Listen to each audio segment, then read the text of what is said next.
كي درتو لاباس عليكم؟ واش اخباركم؟ كنتمنى تكونوا كاملين بخير وعلى خير. كيف دايز النهار الاول ديالكم ديال رمضان؟ واش داز عندكم مزيان ولا لا؟ مع العلم نقدر هاد لا فيديو هادي المهم حنايا في النهار الاول ديال رمضان ديالنا، نقدر هاد لا فيديو هادي نلوحها حتى لغدا ان شاء الله. وكنتمنى نهاركم يدوز كامل بخير وعلى خير، وما تحسوش ان شاء الله ما تحسوش بهذا الصيام هذا ويدوز عندكم الوقت مزيان. اصلا فاش كتكون مدروك بالشقه وبالتوجاد ما تتفكرش وما كتحسش كاع بالجوع.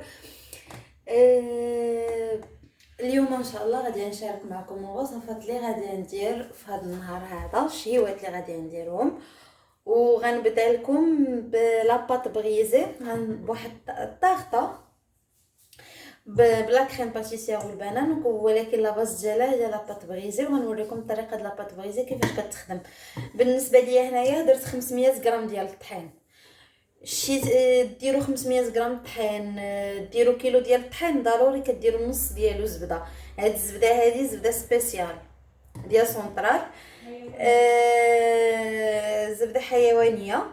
درنا 500 غرام ديال الطحين، درنا 250 غرام ديال الزبده. غنزيد عليهم 80 غرام ديال سنيده ولا السكر كلاصي، المهم اللي كيتوفر عندكم. وغادي نزيد عليهم الفاني، شويه ديال الفاني ان شاء الله. بالنسبه لهاد المقادير هادو اللي عاطياكم كيخرجوا ليا جوج ديال الطاطا. دابا نوريكم المول اللي كنخدم به، تخرجوا ليا جوج ديال الوحدات. وانتم معايا البنات خليكم معايا. وبالنسبه للعجينه ديال لاباط بغيزي من داك النوع اللي ماشي كتدلك بحال اللي كتعجنوا العجينه ديال الخبز، لا، كتخدم بالصباع، يعني كترمل، كتخدميها غير بصباعك، كتحاولي تميلونجي ما بين الزبده وما بين داك السنيده وما بين داك الطحين. وان شاء الله باش غادي غنجمعوها ببيضه. وإلا ما جمعتش لينا ديك البيضه كتزيدوا معلقه كبيره ديال الماء من الروبيني. وانتم البنات معايا بقاو تنوريكم القوام ديال العجينه في الاخر ان شاء الله. هانتم البنات كيف ما كتشوفوا القوام ديالها كيفاش كيجي مرمل. ودابا ان شاء الله غادي نضيفوا عليها بيضه. كيف ما قلت لكم ما جمعتش ليكم ديك البيضه كتزيدوا عليها معلقه كبيره ديال الماء. هانتوما البنات من بعد ما جمعت لينا العجينه خصها تجي ما قاصحه ما جاريه، كتجي موين. ودابا غادي نلويو عليها بابي سلوفان، وغادي ورق سلوفان ما عارفاش انا كاع شنو سميتو، لا طايخه بالصيام. نلويوها نديروا عليها الفيلم اليمونتير، وغادي ندخلها للثلاجه تترتاح. قد ما ارتاحت في الثلاجه قد ما مزيان. مي انايا نعطيها الوقت ديال نص ساعه ان شاء الله ترتاح ليا في الثلاجه، وعاد ديك الساعه نجبدها ونخدمها معكم. وفي هاد لا فيديو نيت هادي غنشارك معكم العجينه ديال البيتزا اللي غادي نصاوبها نيت دابا بيض ماما نقات ليا الربيع، الكرافس والمعدنوس. ونوريكم طريقه الحريره ديالنا حنا كيفاش كنصاوبوها. البنات من بعد رجعت معكم في العجينه ديال البيتزا ديالنا. الزعتر نسيت كاع ما جبدته، جبديه ليا ماما على وقفتك من البلاكار حيت انت اللي عارفه القرعه اللي فيها هو. هي هذيك البنات. بالنسبه للعجينه ديالنا هذه انا كتخرج ليا جوج طاوات دايرين تقريبا قد هاد الدوره هذه ديال القصعه ديال القصريه، كتخرج ليا جوج وحدات هكاك. كنحتاجوا البنات نص كيلو ديال الطحين، كنديروا معاه بعدا قبل ما نزيد هاد المكونات نسيت الزيت البلديه ولكن دابا نخويها ان شاء الله. نزيد نديروا الماء على الخميره باش تذوب لينا. كنزيدوا معلقه كبيره ديال الزبده. شوف شحال د الماعن كيتجمعوا لك في هذا رمضان هذا. كيطيح من برا. ولكن ما بالصراحه والله ما كتحسي بتماره ولا شقه. درنا معلقه كبيره ديال الخل، الملحه والبزار، معلقه كبيره ديال سنيده، بيضه،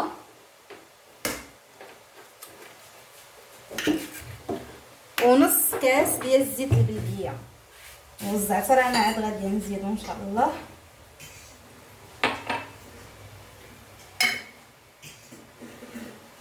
ديال البيتزا راه هذاك السر ديالها هو الزعتر. نورمالمون مشهيه البيتزا بلا صوص بلونش. ايوا دابا غادي نخلط هاد المكونات على هاد الشكل هذا. انا العجينه راه هذاك العجينه اللي بطحين ما نحمل نديرها في العجانه، كنبغي نديرها بيدي. نتوما البنات كما كتشوفوا. السلام عليكم حباباتي، كي دايرين؟ لاباس عليكم؟ اش اخباركم؟ رمضان مبارك سعيد، دخل عليكم بالصحيحه. كنتمنى تكونوا في احوال جيده وبالصحه بالصحه وتدوزوا ان شاء الله بخير وعلى خير. سمحوا لي انا راه كنقلي شباكيه عندي، راه واحد لاكوموند شباكيه خارجه ليا مع ديك السته، داكشي علاش خليت بنتي اصلا انت اليوم عيان يعني ما غاديش حتى شي حاجه بزاف. انا اليوم اللي غنتكلف بلا كويزين ونشوف راسي واش مقده ولا ماشي مقده. الحريره اللي كتشد الوقت والله الا باقي ما رديناهاش. دابا شحال الساعه؟ دابا راه الربعه والزياده، وهو كيأذن ان شاء الله مع السبعه. يعني غنتحدى راسي ونشوف واش غنسالي في الوقت ولا لا. ديري تحدي مع ندير تحدي بيني وبين راسي ونشوف راسي واش غادي نسالي ولا لا. هانتوما البنات خليكم معايا بيد ما نجمع العجينه ان شاء الله ونرجع معاكم باش ما نطولش عليكم في الفيديو. ايوا البنات ها انا رجعت معاكم من بعد العجينه ما تجمعات لينا. هانتوما كتجي ديروها خفيفه، كتجي خفيفه وتمسح لكم القصريه. ودابا البنات غادي نخليها على جنب ترتاح وندوز معكم المقادير ديال الحريره ديالنا ان شاء الله اليوم. المهم البنات انا رجعت معكم على الحريره ديالنا ان شاء الله. انا نجيب غير المغرفه باش نقول لكم القوام والطريقه اللي كنخدموا بها حنايا الحريره ديالنا. هنايا شديت 3 كيلو ديال المطيشه وغسلتها وحيدت لها ديك النباته ديالها وخليتها بقشوره ودرت معاها كويس ديال الماء. المهم هنا كما قلت لكم 3 كيلو د المطيشه، انا درت 2 كيسان د الماء وخليتها وسديت عليها في البوطه، خليتها كتسلق في داك الماء ديالها. من بعد ما تسلقات ولات لينا على هذا الشكل هذا. ها نتوما كتشوفوا شديت 2 بصلات، ها هما راه قشرتهم وحطيتهم معاها. بالنسبه للربيع حنا كان في الحريره ديالنا اللي كنصاوبوا حنا ديما وكتجي غزاله غزاله غزاله غزاله البنات. كان شدات ماما في 3 كيلو د المطيشه درتي 3 د القبضات د الكرافس و3 د القبضات د المعدنوس، هما اللي كنديروا مع الحريره في الاول كطيب معاهم. بالنسبه للقزبر كنخليوه 2 قبضات د القزبر، كنخليو الحريره حتى كدور وتا كطيب لينا. المهم قبل من شي 5 دقائق ما نطفيو عليها كنخويو فيها داك القزبر باش كيخلي البنه ديالو وكيعطي واحد القوار واعر واعر واعر بزاف. وانتم البنات غنشدوا مطيشه بالقشور ديالها كيف ما قلت لكم. بالنسبه حنايا لهاد الكونتيتي اللي دايرين راه كدوز لينا 6 ايام، كندوزو بها 6 ايام، ولكن كنقسموها كندوزو بها 6 ايام ياك 3 ايام مدوره و3 ايام حتى كتسالي لنا هذيك اللي دورناها وداك الشيء عاد كنجبدو عاوتاني النص الاخر وكندوروه. ها نتوما نزيد هنايا البصيله كنديروها في مولينكس باش مولينكس كتدعك لك الحاجه كطحنها نيت ديال بصح. وغنزيد عليها هنا الجلوفه راه كتطحن من داكشي، ما كيبقى لا جلوف باينين لا حتى حاجه. كيتسحق كلشي. هانتوما تشوفوا حتى الربيع كيتسحق فيها. هانتوما البنات معانا بيد ما طحنا الربيع ديالنا. وانا نرجع معكم ونوريكم كيفاش كيولي نيت. هانتوما البنات من بعد ما طحنا المطيشه ديالنا انا نوريكم كيفاش كتولي، حيت هذه طريقه سهله سهله سهله وكتوجد بها بالزربه. ها نتوما كيفاش كتولي تا الربيع، يعني مطحون مزيان مزيان.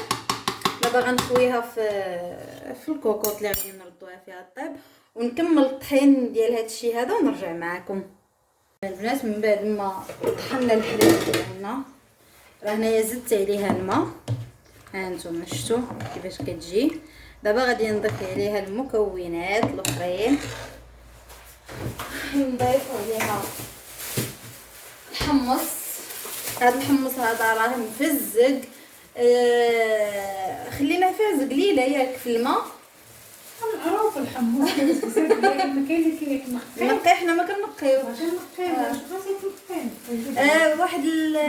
واحد الحاجه البنات، بالنسبه للحريره علاش حنا كدوز لينا 6 ايام، يعني غير طيبه وحده.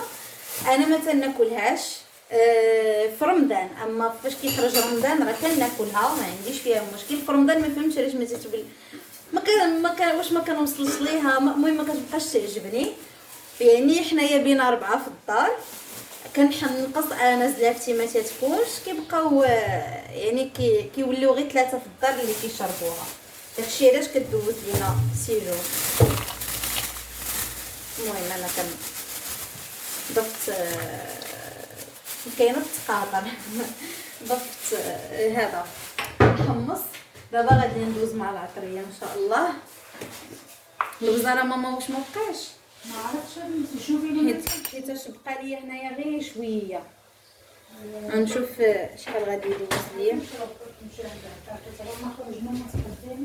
دابا خصني نجيبها ليا ولا حتى الاخر عاد نزيدو، يعني بيد ما جابو. ماشي مشكل. عندنا هنايا سكينجبير واقيلا راه في الفريغو حاطاه. اريه ليا حتى هو من الاحسن. تنعمر له القرعه ديالو. غادي نديرو الضامه ديال الزعفران، انا نوريها لكم.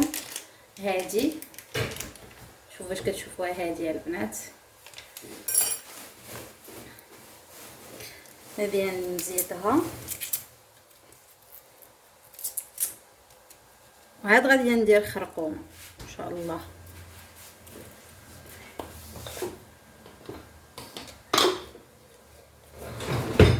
سديتي عليها ايوا. وغندير معاها السمن. سكينجبير ما لقيتيش في فريغو؟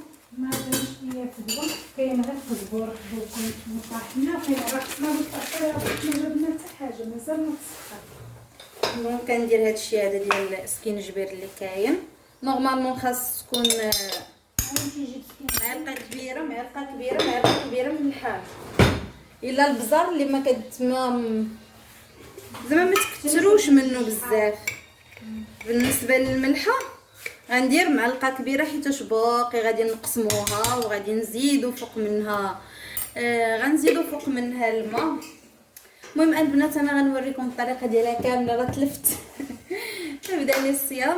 وغنزيدو عليها معلقه كبيره ديال السمن. صافي البنات هانتوما راه هنايا درت معلقه كبيره ديال السمن، نسيت ما صورتها لكمش.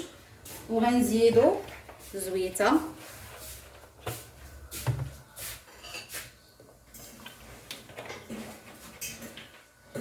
يا هذيك صافي. ودابا غادي نقي العدس باش نزيد معاها العدس ونردها ان شاء الله طيب. نقيك شحال افراش ولا 100 حاولي جيب نص ربعه نص ربعه من الحاجه. العدس قلتي لي ماما منقي ياكي؟ لا نقي. انا البنات غادي نزيد العدس ان شاء الله ونرجع معكم. ها انتم البنات من بعد ما انا نقيتها، من بعد ما غسلت العدس انايا نزيدو الكوكوط ديالنا وصافي. وغنسدو عليها ان شاء الله ونردوها طيب. ايوا البنات من بعد ما بدينا الحيره ديالنا طيب، حنايا جينا جبدنا ديك العجينه ديالنا. هانتوما حيتاش لقيتها بردات بزاف راه خليتها كثر ماشي نص ساعه وهي كترتاح، لقيتها بردات بزاف. دابا قسمت العجينه ديالنا على 2 كورات، ودابا غنبداو نطلقوا فيها الدلاك ونحاولوا نقادوها. حنا كنطلقوا حنا باش تجينا دايره. كتبقاو تطلقوا هكا بيديكم، تتقادوها بيديكم ما حدك انتي كتطلقيها وانتي وهي كتزيد كترخف. عاد البنات قبيله خرجت مشيت نجيب الخل، خويا قتلنا بالسر سر سر سر سر ماما تحلو. مشيت باش نجيب الخل ودزت من حدا واحد الدار انا نسمعهم كيتغاوتوا، عرفتي كيتغاوتوا المراه والراجل وجايبه خواتاتها وما نعرف شنو هي هذيك، وكتقول له طلقني دابا واحد الشيطان كيدير خدمته في رمضان. الرجاله الله يحسن ليهم العون زعما اللي كيكون كيكمي تيكون مقطوع تيكونوا غير على سبه معصبين. ايوا قالت له والو طلقني انا ما بقيتش جالسه معاك في الدار، طلقني. وخواتاتها تيقولوا لها يلاه جلسي معانا حنا. ايوا ملي كانت خارجه ويقول لها سيري راكي مطلقه ويدور عنده، قالت له ياك طلقتيني. ايوا الله يسهل الشيطان دابا ولا وفي ساعات الغابه برات هذاك يعني داك واخا يلوح عليك الطلاق ما تيكونش دايز يعني ما يقدر يكون السيد مقطوع كيكمل هذا اليوم مقطوع هذا الساعات ولا والله الله يهديهم داكشي اللي كاين. من بعد البنات هانتوما شوفوني كي طلقتها، وعليكم السلام. غادي نديرها في المول ونقادها فيه مزيان ونرجع معاكم. راه واجد داكشي. انتما البنات كيف ما كتشوفوا قلت لكم راه خرجوا ليا جوج، كيخرجوا لك جوج وحيدات ما شاطليتها في نيتها. المهم ما عرفتش، المهم ما شاطليتها حتى شنتوفه ما شاطليتها شنتوفه ديال العجينه. وفاش كتحطوهم على هذا المول، انا عندي المول هكا مسنف، باش كتحطوه تتقادوه بيديكم، جاتكم شي جهه عاليه كتنقصوا من جهه المهم كتلاقيو كتسوديو. هي هذيك. ودابا غادي نتكهم وغندخلهم للفران يطيبوا ان شاء الله. البنات ها هي العجينه ديال البيتزا بيد ما خمرت لينا بزاف، راه خمرات حرجت منها داك الهواء. دابا غنطلقها. علاش انا كندير جوج وحدات؟ باش غدا ما نضربش تماره، فهمتوا؟ كنصاوب اليوم وكنصاوب الغدا وحدات بعد البيتزا وهذيك لاباط بغيزي، وحده كنعمروها باش كناكلوها اليوم، والاخرين غير كنطيبوهم وكنخليهم في الفران. انا بالنسبه للبيتزا راه كنطيبها نص طيبات كندير ليها عمارتها. ايوا البنات انا غنطلق فيها تنرجع معكم ان شاء الله. نتوما معايا ها نتوما البنات، نقرب لكم هذا لا واقيلا شي وحدين شباكيه مشات شي. المهم البنات ها نتوما كيف ما كتشوفوها هي سرحتها وطلقتها في الطاوه ديالها، وغادي نتكها ضروري بالفرشيطه.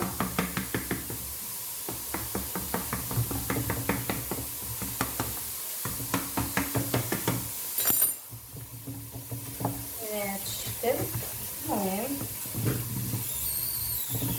صافي وكتدخلوهم كيطيبوا من التحت ديالهم كيتحمروا، ومن الوجه ديالهم تقدروا غير تصهدوهم واحد شويه تنشفوا منهم العجينه وكتخرجوهم تديروا ليهم لاصوص. البنات بالنسبه لاباط بغيزه ديالنا اللي صاوبتها قدامكم ها هي كتجي على هذا الشكل هذا، كيفاش محمره وكيفاش مذهبه. دابا غنحطوها على جنب، نحيدها مننا باش نخدموا براحتي، وغنوريكم الطريقه ديال لاكريم باتيسير اللي الصراحه راه كلشي كيعرف يديرها. هنايا عندنا نص لتر ديال الحليب، هنايا ديجا عبرت 3 د المعالق كبار ديال مايزينا ديال لاكريم باتيسير تاعنا ديال لاكريم باتيسير، وعمرتهم وخلطت معاهم الفاني. غنخويهم دابا على الحليب ديالنا،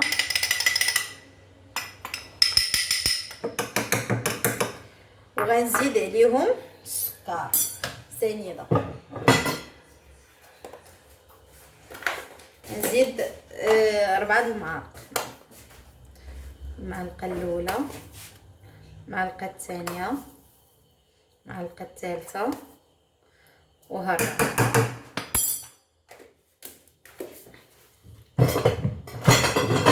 دايره الضجيج. ودابا غنجبد الفوي وخلي حطها في النجره. نتوما لا ماشي هي انا غادي نجبدها ونرجع معكم. ودابا البنات غنخلطوا داك لا كريم باتيسير نيت مع السنيده والحليب باش ما يبقاش لينا محبب. كما كيف ما كتشوفوا كاع ما كاين حس الكويرات. وغادي نديرو فوق النار ان شاء الله حتى يتقال لينا. المهم انا ملي غنسالي غنوريكم القوام ديالو كيفاش جاي وغنرجع معكم البنات. انا راه قلت لكم في هذه الفيديو هذه قلت لكم غنرجع معكم. المهم البنات من بعد ما وجد لينا لا كريم باتيسير شوف كيفاش كيجي خاتر هكا. غادي نجيب الطاسه ديالنا نشوف واش باينه لكم. المهم هكا وغادي نخوي عليها هاد لا كريم باتيسير.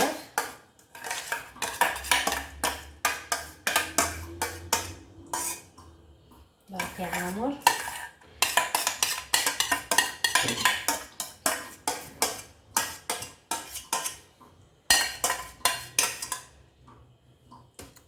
المهم البنات وكتبقاو طاليو هكا بالمعلقه ولا السباتولي اللي عندكم.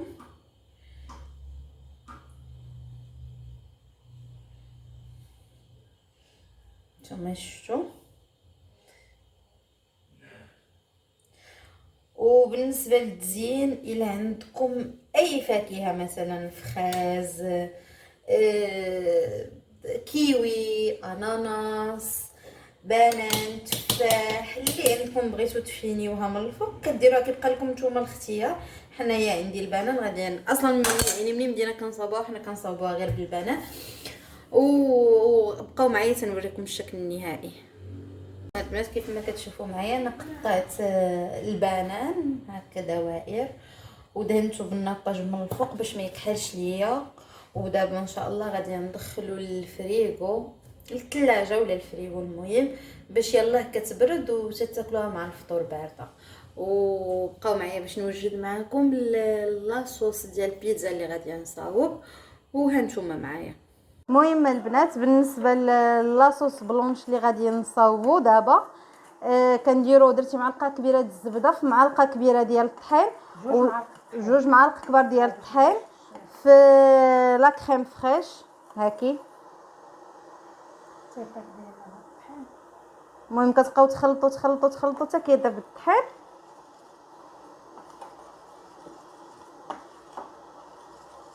المهم كتبقاو مدايرينو حتى كتخويو عليه لا كريم فريش حتى يتحمر لنا الطحين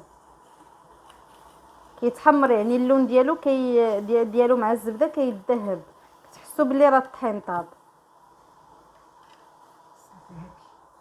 هانتوما البنات ملي وجدات الماما لاصوص بلونش حنا كنطاليو بها البيتزا ديالنا اللي شاركتها معكم. صافي شنو غتزيدي عليها ماما؟ الشامبينيون نوار والدجاج ديال الدجاج والفرماج ونزيد الموتزاريلا. انا لا دازا كنوجد في الحشوه ديال البريوات. ايوا صافي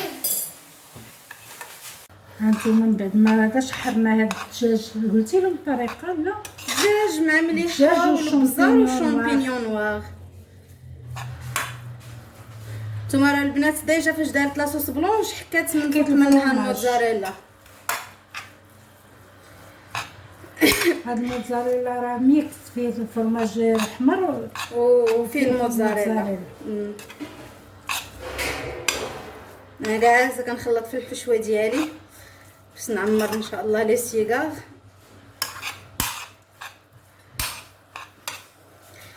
وانتم البنات معايا ان شاء الله. انتي اش غديري؟ صافي واقيلا ولا غتزيدي من فوق منها الفرماج ها هو راه درتو تحت لاصوص هذا باش هادو يلصقوا باش غنزيد الفرماج. صافي دابا غندخلوها طيب غير على وجهها حيتاش البارح قلت لكم كطيبوها من التحت طيبه مزيانه ومن وجهها غير تنشفوا العجينه من الفوق. دابا غندخلوها طيب ان شاء الله على وجهها ونوريكم الشكل النهائي. بالنسبه للبنات انا دابا كنصاوب الحشوه ديال السيجارات. بالنسبه للبنات هاد الحشوه هادي راه ديجا كنت بارطاجيتها معكم. دابا نخلي لكم لا فيديو فين مصاوبه فيه اللي مدايره فيه زعما هاد البريوات اللي انا هادو غنخلي لكم في الديسكريبسيون في صندوق الوصف. ايوا وشوفوا الوصفه منه، ولا بغيتو نقولها لكم بفمي دابا نقولها لكم. كنشدوا دوك الخيزو داك الكورنيشو داكشي اللي محمض كتاخذوه من عند مول الزيتون. انا درت صدر ديال الدجاج قياسكم نتوما اللي غاديين تحتاجوا. درت معاه بصيله مشلضه، درت معاه داك قلت لكم الخضر المحمضه صافي. هذيك زدت عليهم البودره ديال الحوت، زدت عليهم بودره ديال الثومه. الا ما عندكمش بودره الثومه كديروا الثومه هكاك صحيحه وكتحكوها. زدت عليهم مليحه، ما درتش الملحه ما درتهاش حيتاش هما ديجا الفواكه حامضين. وزدت الهريسه من فوق منهم، وزدت الفرماج يعني ما تحتاجوش كاع ديروا الملحه. وكيف ما قلت لكم درت البودره ديال الثومه وبودره ديال الحوت العطريه ديال الحوت، ودرت البزار وزويته ودرتهم كيتصوطاو. من بعد الفيرميسيل راكم كتعرفوا تتسلقوه في الماء طايب حتى كيترخى وتتقطعوه بالمقص. زدتو عليهم وزدت الزيتون الافيلي خضر. ودابا ان شاء الله غادي نبدا نعمر لي سيغار ديالي. البنات غنوريكم الطريقه ديال الحشوه ديالنا كيفاش كنديروا لي سيغار ديالنا. كنشدوا الورقه دائريه كنقسموها على ربعه ديال الطراف. هي هذه كنتوما شوفوا ماما كيفاش كتخدمها. عرفتي هاد الورقه ديال البخار غزاله بمعنى الكلمه، غزاله غزاله غزاله غزاله. الحشوه باقا سخونه كتقطع ما عندنا ما ندير حيت دركنا الوقت.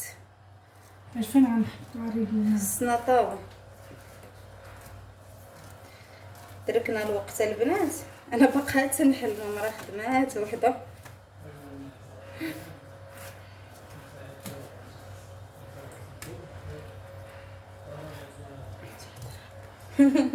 كيحمق خويا جالس كينقر قال لك ما توجدوش لينا الفطور في الوقيته.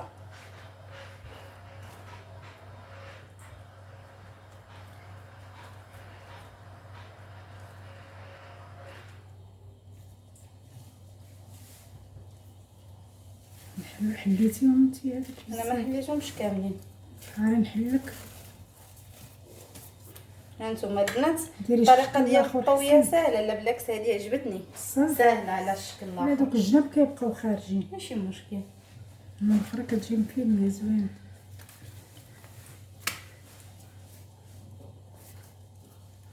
هذه ديال البخار هانتو شوفوا معايا كيفاش كيفاش كنفكها كنفكها. لي سخونه كنت دايرهم في الميكات. هانتوما واخا كتجبديها ما تتقطعش لك. ديال البخار زوينه ديال بصح. وحنايا بادين على بركه الله كنعمروا لي سيغار ديالنا على هذا الشكل هذا البنات. ندهن هادي هو كيأذن. نتوما شوفوا راه ما ساليتش. المهم البنات يلاه خليكم معايا مع الشكل النهائي ان شاء الله ديال هذا الشيء هذا.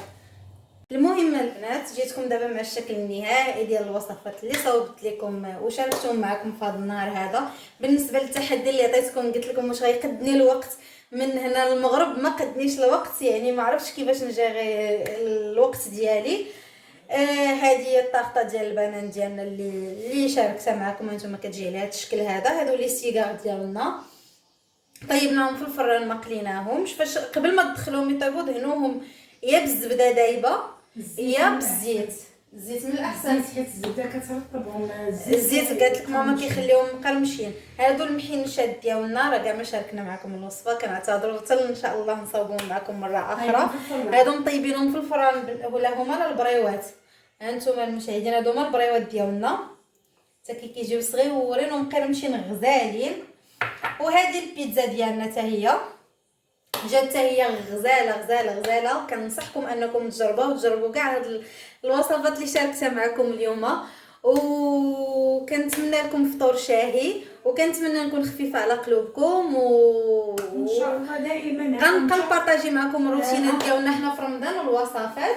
غنحط لهم المره الجايه بصيطات معسلين ان شاء الله. غادي لكم بصيطات معسلين حلوين. المهم المهم بصحتكم وراحتكم الفطور، وما تنساوش لينا لي لايك، وما تنساوش اللي ما مابونيش يتابونا ويفعل زر الجرس، وما تنساوش لينا لي كومونتير، واللي جربات وصفه من هادو تخليها لنا في الكومونتير وتقول لنا كيفاش جاوها، وخلينا لكم الراحه. يلا بسلامه.